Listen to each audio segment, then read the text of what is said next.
मध्य प्रदेश के मुख्यमंत्री शिवराज सिंह चौहान ने प्रजापति ब्रह्म कुमारी ईश्वरीय विश्वविद्यालय भोपाल नीलबढ़ में सुख शांति भवन के नवनिर्मित अभिभूत सभागार के उद्घाटन कार्यक्रम का दीप प्रज्वलित कर शुभारंभ किया।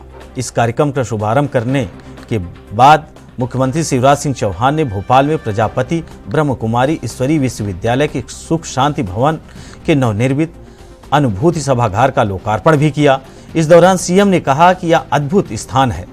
हम सब जानते हैं कि शांति तो मन के अंदर आती है, जिसे बाहर का शोर भी प्रभावित नहीं कर सकता। यहाँ आकर मन को अपार शांति मिल रही है।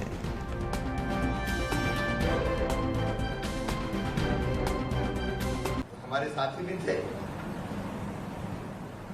राजनीतिक क्षेत्र के कार्यकर्ता वो उत्साह में रहते हैं, तो थोड़े उत्साह में आगे पीछे हुए तो भी सुख और शांति का अनुभव लगातार होता है। शोर में भी शांति। सचमुच में ये अद्भुत स्थान है। और आप जानते हैं कि शांति तो अंदर से आती है, बाहर का शोर भी शांति को प्रभावित नहीं कर सकता। बात अभी गीता जी की हो रही थी। मैं एक रहस्य आपको आज ये बता रहा हूं कि मैं अगर अच्छा कुछ कर पाया हूं तो उसमें सबसे बड़ा योगदान अगर है तो गीता जी का है। मेरे दादाजी का स्वर्गवास हुआ था। हमारे गांव में परंपरा थी कि स्वर्गवास के बाद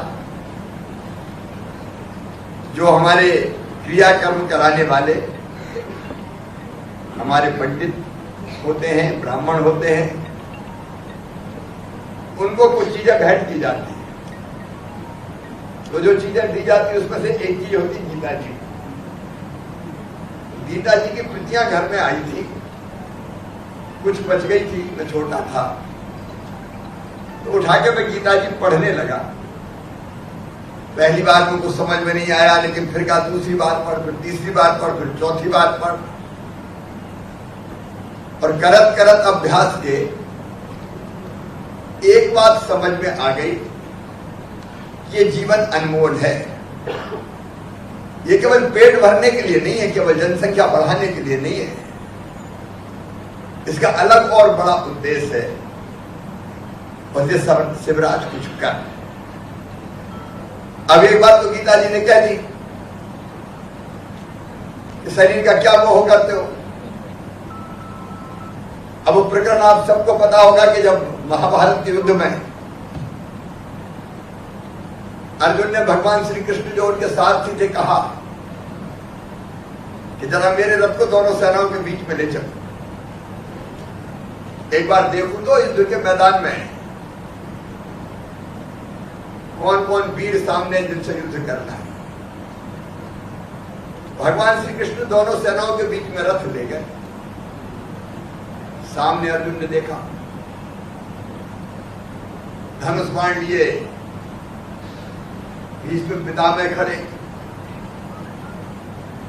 गुरु द्रोणाचार्य खड़े, मामा शल्य करज रहे,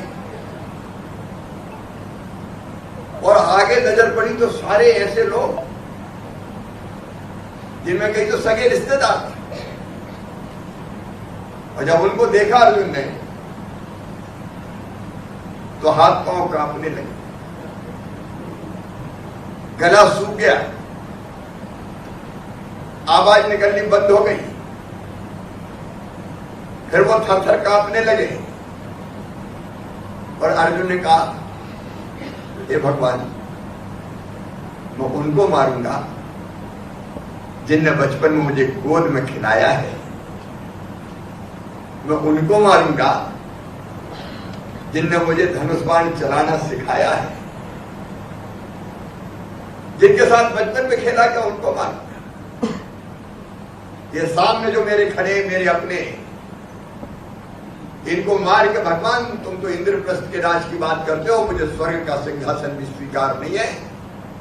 और धनुष बाण फेंक के रथ के पिछले हिस्से में जाके बैठ गए। तब भगवान श्री कृष्ण ने शुरू किया कि तुम